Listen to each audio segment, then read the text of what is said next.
Grade 11 Poem of Photograph. This poem is written by Shirley Tolson.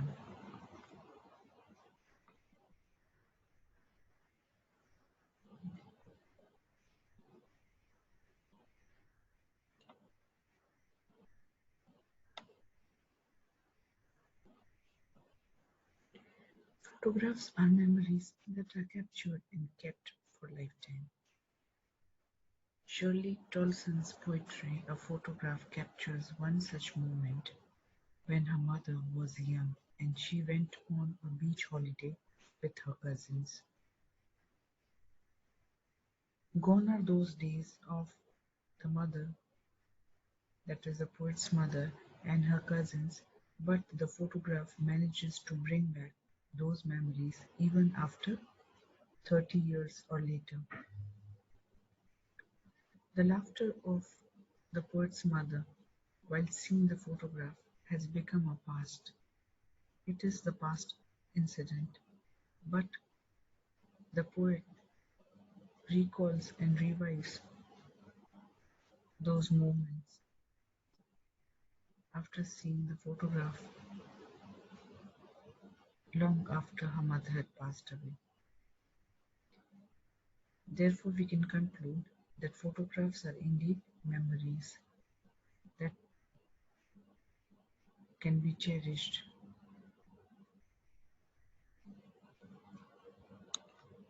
Let us read the poem and find out how did the poet feel when she saw the photograph after a long period of time.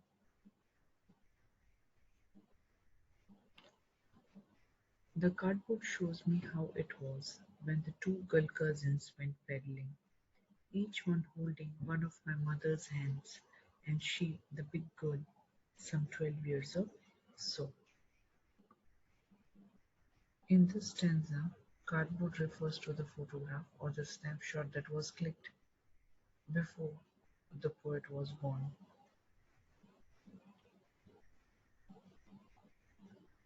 In this stanza, the poet talks about how the girls, that is, the poet's mother and her two girl cousins,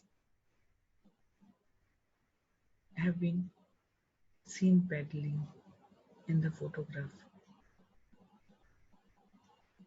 Her mother, who was 12 years or so, was standing still with her two girl cousins. Their uncle had clicked the photograph.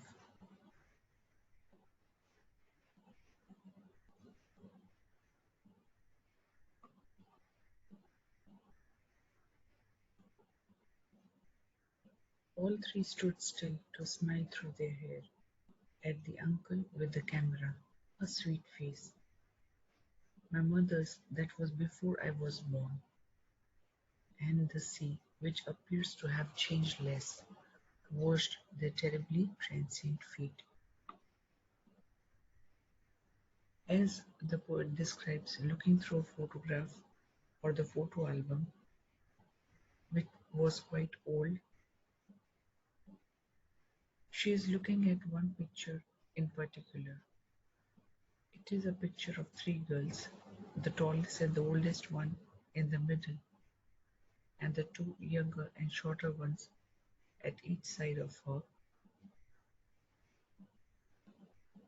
The girl in the middle is the poet's mother, and the poet speculates that her mother must have been around 12 years old when the picture was taken. The other two girls are two of her mother's cousins. Each of the cousins is holding on to one of the older girl's hands for support. The picture has been taken on a day when the three girls had gone paddling at the beach. In these lines, the poet further describes the conditions in which the photograph of her mother and her mother's cousins was taken. The poet says that her mother's uncle had taken the photograph. That means he had clicked the photograph. He had asked the three girls to pose for him, and so they had. They had left their wet hair open, and their hair was obscuring part of their faces.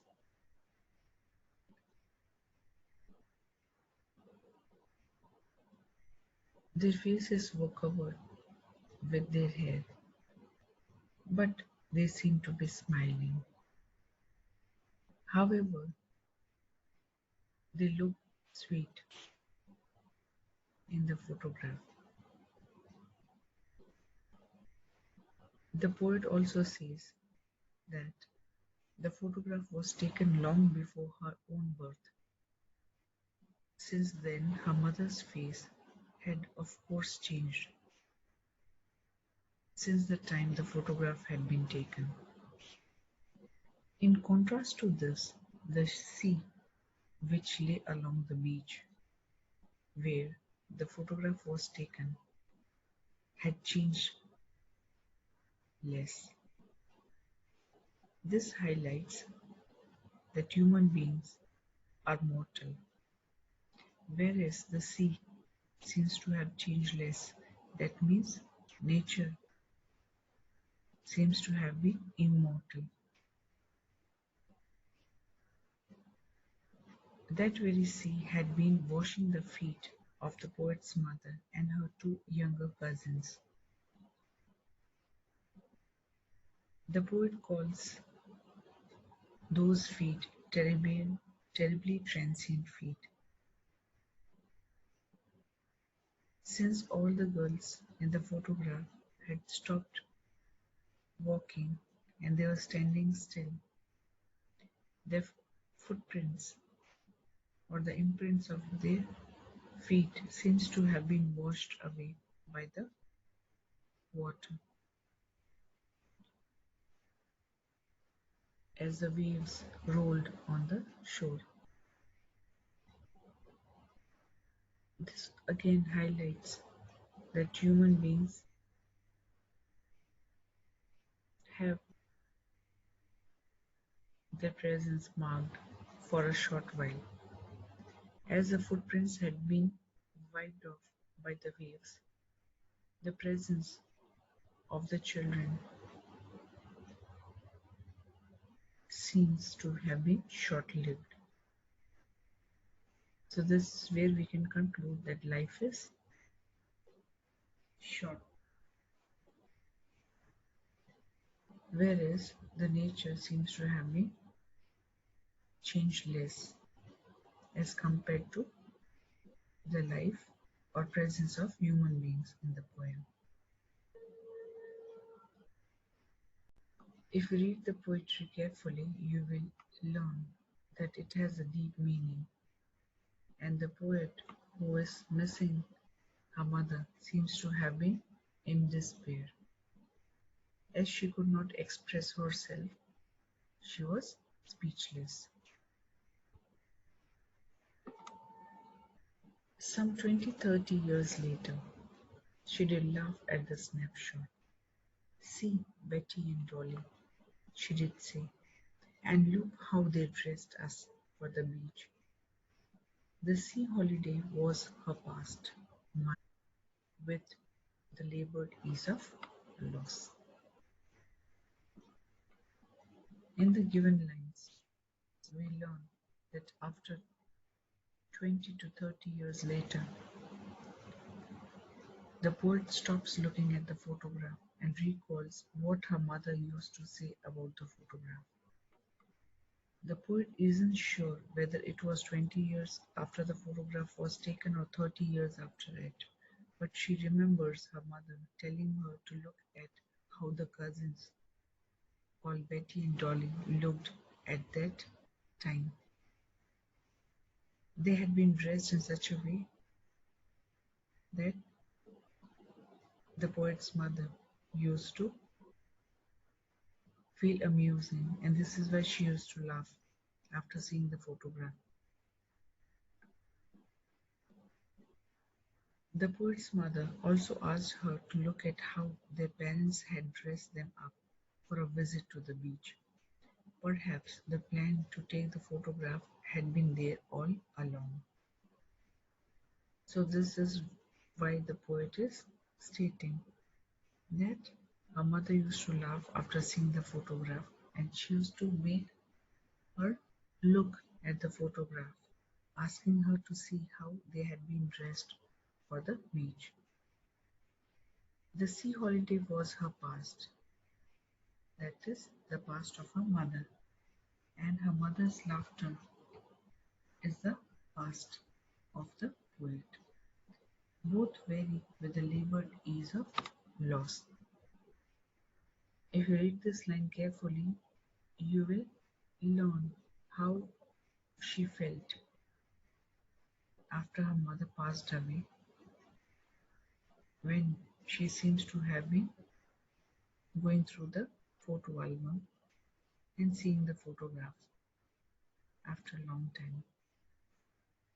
In these lines, the poet says that her mother used to consider the photograph as an inroad to the past that she had left behind. On the other hand, the poet herself considers the memories of her mother laughing at a relic of the past that she missed every day to be her own past. In both cases, the memories of the past made the poet and her mother contemplate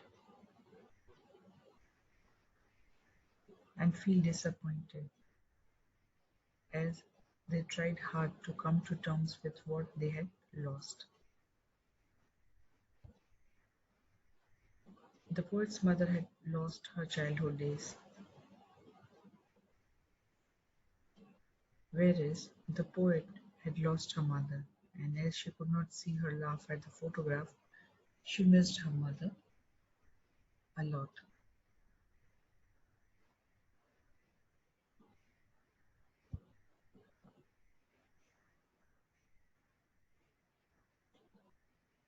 Now she has been dead nearly as many years as that girl lived, and of this circumstance there is nothing to say at all. Its silence silences. In these lines, the poet says that her mother has been dead for the past 12 years or so. That is the same number of years that was the age of her mother in the photograph that she had been looking at. So here it has been a long time that her mother has passed away, and the poet is unable to express how she is feeling. The poet is able to think of her mother's death, but she has no words with which to explain how that death had affected her. The fact that the death has silenced her mother has also left her speechless. So this is why there's there is something that the poet feels has made her silent. So there's a repetition of the word silence and silences to highlight how speechless she was to express her grief. As she reminisces the memories of the past, she seems to have been lost in her thoughts. She feels that whatever she is feeling could not be expressed in form of words because her mother's death was like a great loss to her. She feels that the memories of the past of her mother and the memories of her past, looking at how her mother used to laugh at the photograph, has made her feel disappointed, and this is why she feels that she is speechless and silenced. Read the poem carefully. Try to identify the poetic devices used in the poem. Let us have a quick recap of what we have discussed.